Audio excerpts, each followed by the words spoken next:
President, I'm pleased to report that we finally had some encouraging news yesterday on the Zika funding front with the announcement by the Senate Majority Leader that additional money to fight the Zika virus would be included in the continuing resolution, which is the budget document that will hopefully move us forward at least through December, and that hopefully will be moving through the Senate here very soon. Throughout my time in the Senate, I have regularly opposed these short-term spending bills because I don't think funding government on a month-to-month basis is the smart way to run the government of the most powerful and important nation on earth. But with Zika becoming a public health emergency the way it has, this is a necessary exception for me to make, and that's why, assuming all else, we'll obviously reserve to see all the other details of this budget document, but assuming it all is, as has been reported and as I'm aware from the conversations that are ongoing, that's why I'll be supporting this continuing resolution.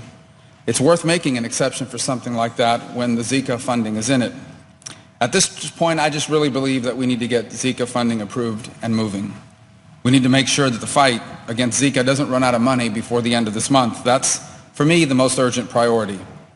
We can't let the perfect be the enemy of the good. The perfect, I believe, is still the full funding that was originally requested at $1.9 billion, which I've supported. The good is what will hopefully be finalized soon and hopefully will pass quickly. But the unacceptable would be to do nothing and to let the money run out on these ongoing efforts to fund the fight against Zika. Even the $1.9 billion the administration requested months ago may not ultimately be enough. We don't know for sure how much more may be needed to win this fight, but the $1.1 billion for Zika that's being negotiated would be a big step in the right direction, and it would mean real resources for my home state of Florida, which in the continental U.S. and the mainland has been disproportionately impacted. Just yesterday there were another 6 cases, I believe, of confirmed transmissions that occurred in the state, not travel-related, and of course the suffering that's now ongoing on the island of Puerto Rico, in which a significant percentage of the population has now been affected and or infected by Zika. I've been talking about this issue since January, and it's been frustrating to see it tied up in Washington political games. And as I've said repeatedly, I believe both parties are to blame for us getting to this moment. On the one hand, I believe members of my own party have been slow to respond to this. And there was these efforts, I believe, to try to cut corners on the funding, which will cost us money in the long term.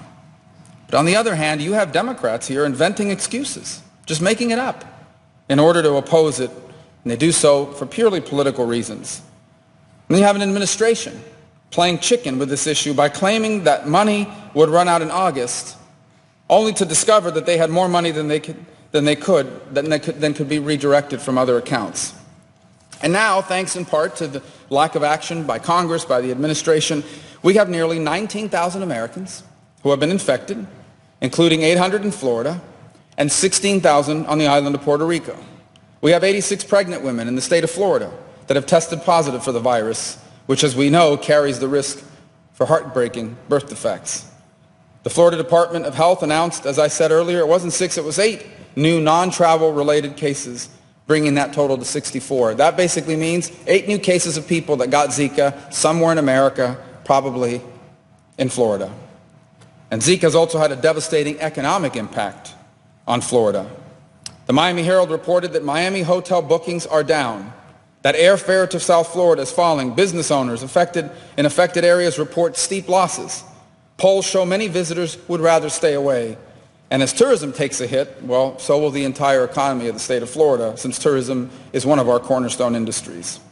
And that's why you see all of us from Florida working together across the aisle to get this done. For example, I've worked with my colleague, Senator Bill Nelson, the senior senator of Florida, on Zika from the very beginning. I'm going to be meeting with our governor, Governor Rick Scott, later today about the same issue.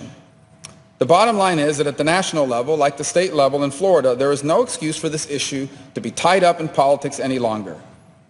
My colleagues, Zika is not a game, and we need to pass this funding as soon as possible so that our health officials and experts have the resources they need to conduct the vital medical research that will lead us to a vaccine and ultimately help eradicate Zika in Florida, across the United States, on the island of Puerto Rico, and beyond. So yesterday's announcement is encouraging. We're closer than we've ever been to getting something done. And now I hope will be the time for action. Hopefully we'll have something soon that's public and that we can get passed right away. And I sincerely hope that Senate Democrats won't once again make up or find some excuse to oppose this. And I hope that members of our party will work cooperatively on this as well.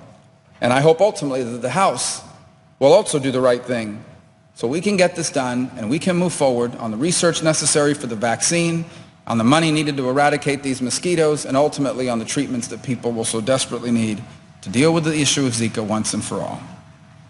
With that, Mr. President, I yield the floor and suggest the absence of a quorum. The clerk will call the roll.